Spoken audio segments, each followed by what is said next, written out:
இன்றைக்கி நம்ம விசுவலைசேஷன் அப்படின்னா என்னன்னு நம்ம பார்க்க போகிறோம். இந்த விசுவலைசேஷன் அப்படிங்கிறது ஒரு விதமான மென்டல் ட்ரைனிங். அதாவது ஒரு விஷயத்தை நடக்கிறதுக்கு முன்னாடியே நம்ம மைண்டில் நம்ம நடந்த மாதிரி நம்ம மைண்டுக்குள்ளே நம்ம ப்ரோக்ராம் பண்ணுறது. இது நம்மளால் பண்ண முடியுமான்னு கேட்டிங்கன்னா அப்சல்யூட்லி இது நம்மளால் 100% வந்து ஒரு விஷயம் நடக்கிறதுக்கு முன்னாடியே அது நடந்த மாதிரி நம்ம மைண்டுக்குள்ளே நம்மளால் அதை வந்து ப்ரோக்ராம் பண்ண முடியும். ப்ரோக்ராம் பண்ணிவிட்டு அந்த விஷயம் எப்படி நமக்கு சாதகமாக நடக்கணும்னு நம்ம ப்ரோக்ராம் பண்ணமோ அதே மாதிரி ரியல் லைஃப்பில் வந்து நடக்கிறதுக்கு 100% சான்சஸ் இருக்குது. இதை எப்படி பண்ணுறது அதை சொல்கிறதுக்கு தான் நான் இருக்கேன். அதை நான் சொல்கிறதுக்கு முன்னாடி ஃபஸ்ட்டு இந்த கான்செப்ட்லாம் எப்படி ஒர்க் ஆகுது அப்படிங்கிறத நீங்கள் தெரிஞ்சுக்கங்க. விசுவலைசேஷன் பண்ணுறதுக்கு முன்னாடி ஃபஸ்ட்டு வந்து நமக்கு பிரெயின் எப்படி ஒர்க் ஆகுது அப்படிங்கிறத நமக்கு வந்து தெரிஞ்சிருக்கணும். இப்போ வந்து 3 விஷயங்கள் இருக்குது: பிரெயின், பாடி, அப்புறம் வந்து நீங்கள். நான் சொல்கிறது பார்த்தா 3 தனித்தனி மாதிரி சொல்கிறிய, 3 ஒன்றான்னு கேட்டிங்கன்னா கிடையாது. நீங்கள் வேறு, உங்கள் பிரெயின் வேறு, உங்கள் பாடி வேறு. இதை எப்படி நாங்கள் நம்புறதுன்னு கேட்டிங்கன்னா, இதை நான் புரிகிற மாதிரி நான் சொல்லட்டுமா? உங்களோட கான்சியஸ்னஸ் வந்து உங்கள் மூளையை ஆப்ரேட் பண்ணும், உங்கள் மூளை வந்து பாடியை ஆப்ரேட் பண்ணும். இப்போ புரிஞ்சிருக்குன்னு நினைக்கிறேன். 3 டிஃப்ரெண்ட்டாக ஆப்ரேட் பண்ணும். நல்லா தெரிஞ்சுக்கோங்க. நீங்கள் வேறு, உங்கள் பாடி வேறு, உங்கள் மூளை வேறு. இதனால தான் உங்களால் சில அடிக்ஷனை வந்து தவிர்க்க முடியாது. ஏன்னா நீங்கள் அதுக்கு அடிக்ட் ஆக மாட்டீங்க. உங்கள் பாடியும் உங்கள் பிரெயினும் வந்து அதுக்கு அடிக்ட் ஆகிடும். அதனால தான் இதெல்லாம் நான் அடுத்தடுத்த வீடியோவில் இதெல்லாம் எப்படி ஒர்க் ஆகும் அப்படிங்கிறத நான் சொல்கிறேன். இப்போ நம்ம விசுவலைசேஷனுக்குள்ளே வருவோம். அதாவது நீங்கள், உங்கள் பிரெயின், உங்கள் பாடி. ஃபஸ்ட்டு உங்கள் பிரெயின் எப்படி ஒர்க் ஆகுதுன்னா, ஒரு சில வார்த்தைகள் நான் சொல்கிறேன் பாருங்கள். அது வந்து ஒரு ரெக்கார்டிங் டிவைஸ். அன்லிமிட்டெட் மெமரி இருக்குது அதுக்குள்ளே. அடுத்து வந்து அது ஒரு ப்ரிடிக்ஷன் மெஷின். கான்ஸ்டண்ட்டாக அடுத்தடுத்து என்னென்ன நடக்குது அப்படிங்கிற விஷயங்களை ப்ரிடிக்ட் பண்ணிகிட்டே இருக்கும். அது ஒரு சர்வைவல் மெக்கானிசம். உங்களுக்கு என்ன ஆபத்து வருதோ அதுலேருந்து உங்களை காப்பாற்றுறதுக்காக அதை ப்ரிடிக்ட் பண்ணி நம்ம எப்படி சர்வை பண்ணலாம் அப்படிங்கிறதையும் அது வந்து ப்ரிடிக்ட் பண்ணிகிட்டே இருக்கும். அதனால் அது ஒரு வந்து சர்வைவல் மெக்கானிசம். இது 3 நீங்கள் தெரிஞ்சுக்கங்க. உங்கள் பிரெயினுக்குள்ளே இருக்கிற மெமரிஸ் எல்லாமே நியூரான்ஸாக வந்து ஸ்டோர் ஆகிருக்கும். Neural pathways. இப்போ நான் வீடியோவில் காட்டுறேன் பார்த்தீங்களா, இந்த மாதிரி தான் ரியல் லைஃப்பில் ஒரு எக்ஸ்பீரியன்ஸ் வந்து நீங்கள் இப்போ உணர்றீங்க. அதாவது உங்கள் பிரெயினில் வந்து அந்த எக்ஸ்பீரியன்ஸ்க்கு ஏற்ற மாதிரி நியூரோ பாத்வேஸ் வந்து உருவாகும். இந்த எக்ஸ்பீரியன்ஸில் ஸ்மெல் இப்படி இருக்குது, என்விரான்மெண்ட் இப்படி இருக்குது, நம்ம ஃபீலிங்ஸ் இப்படி இருக்குது, நம்ம ஆக்வர்டாக ஃபீல் பண்ணுறோம். இது எல்லாத்தையும் ஒரு மெமரி மாதிரி அது வந்து ஸ்டோர் பண்ணிடும். எதுலன்னா நம்ம பிரெயினில் தான். இதெல்லாம் நம்ம பிரெயினில் வந்து ஒரு மெமரி மாதிரி நியூரோ பாத்வே வந்து நியூரல் நெட்வொர்க்காக வந்து ஸ்டோர் ஆகிட்டே இருக்கும். இது வந்து திரும்ப அந்த எக்ஸ்பீரியன்ஸ் நடக்க அந்த நியூரோ பாத்வேவ்ஸ் வந்து பயங்கரமாக ஸ்ட்ராங்காக ஆரம்பிக்கும். அந்த நெட்வொர்க் ஸ்ட்ராங்காக நீங்கள் அந்த எக்ஸ்பீரியன்ஸை நீங்கள் நிஜமாக நடக்கணும் அப்படிங்கிற அவசியமே கிடையாது. நீங்கள் சும்மா யோசிச்சாவே அந்த ஃபீலிங் வந்து உங்களுக்கு வர ஆரம்பிச்சு. நிறைய பேர் வெளியில் பணத்தை சம்பாதிக்க கஷ்டப்பட்டுக்கிட்டே இருப்பீங்க.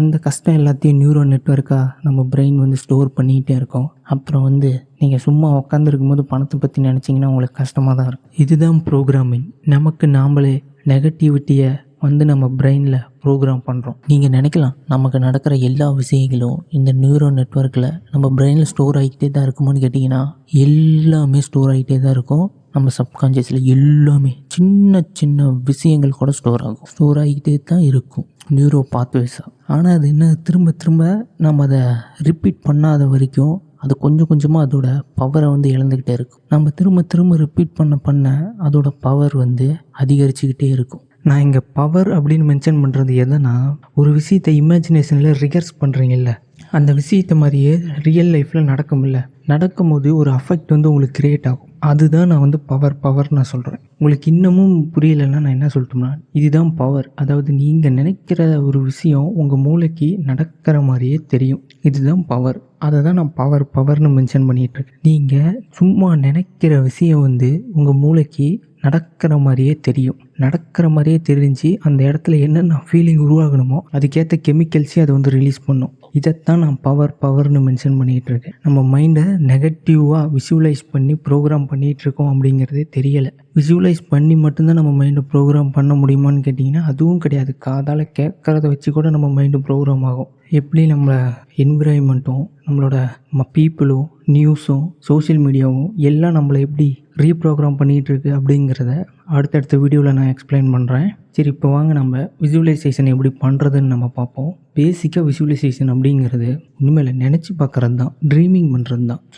நீங்கள் ட்ரீம் பண்ணும்போது உங்கள் மூளைக்கு வந்து அது உண்மையாக பொய்யா அப்படிங்கிறதுக்கான பிரித்து பார்க்க தெரியாது. அது பிரித்து பார்க்க தெரியாதுங்கிறதுனால அது என்ன பண்ணும்னா, நீங்கள் எந்த ஒரு இதை நீங்கள் விசுவலைஸ் பண்ணாலும் அது உண்மைன்னு தான் அது வந்து நம்பும். அதாவது நம்பிட்டு அதுக்கேற்ற எஃபெக்டை வந்து உங்களோட டெய்லி லைஃப்பில் வந்து ப்ரொஜெக்ட் பண்ணும். அது நீங்கள் எக்ஸாம்பிளுக்கு உங்கள் லைஃப்பை எடுத்துக்கோங்க. நீங்கள் நிறைய விஷயங்கள் நினச்சி பார்த்துருப்பீங்க, அது அப்படியே கரெக்டாக அக்யூரேட்டாக நடந்திருக்கும். விசுவலைசேஷன் பண்ணுறது மூலிமா நம்மளால் இது எல்லாத்தையுமே மாற்ற முடியும். நர்வஸாக இருப்பாங்க, எல்லாத்த பார்த்தும் பயப்படுவாங்க, இன்ட்ரோவர்ட்டாக இருப்பாங்க.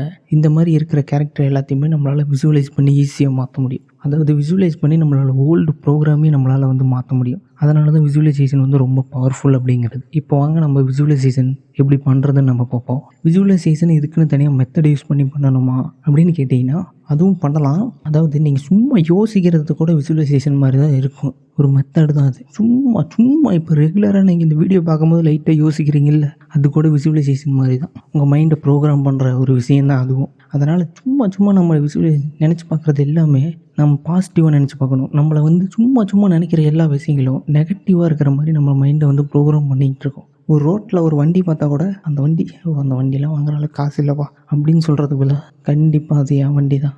வண்டி எப்படி இருக்கும், உங்கள்கிட்ட இருந்தால் எந்த அளவுக்கு ஃபீலிங் இருக்குமோ அந்த அளவுக்கு ஃபீலிங்கை வந்து நம்மளால் உருவாக்க முடியும். நமக்கு தெரியுது அந்த வண்டி இல்லைன்னு தெரிஞ்சு அந்த ஃபீலிங்கை நெகட்டிவாக நம்மளால் உருவாக்கும் போது அந்த ஃபீலிங் வந்து வண்டி நம்மக்கிட்ட இல்லை இருக்கிற மாதிரி நம்மளால் அந்த ஃபீலிங் வந்து உருவாக்கவும் முடியும். ரெண்டும் நம்ம கையில் தான் இருக்குது. பாசிட்டிவும் நம்ம கையில் தான் இருக்குது, நெகட்டிவும் நம்ம கையில் தான் இருக்குது. உங்களுக்கு எது வேணுமோ நீங்கள் தான் சூஸ் பண்ணணும். அதனால் நான் சொல்கிறத நல்லா கேட்டுக்கோங்க. பாசிட்டிவாக எல்லோரும் விசுவலைஸ் பண்ண ஆரம்பிங்க. இப்போ வந்து நார்மலாக விசுவலைசேஷன் பண்ணுறத வந்து நான் சொல்லிட்டேன்.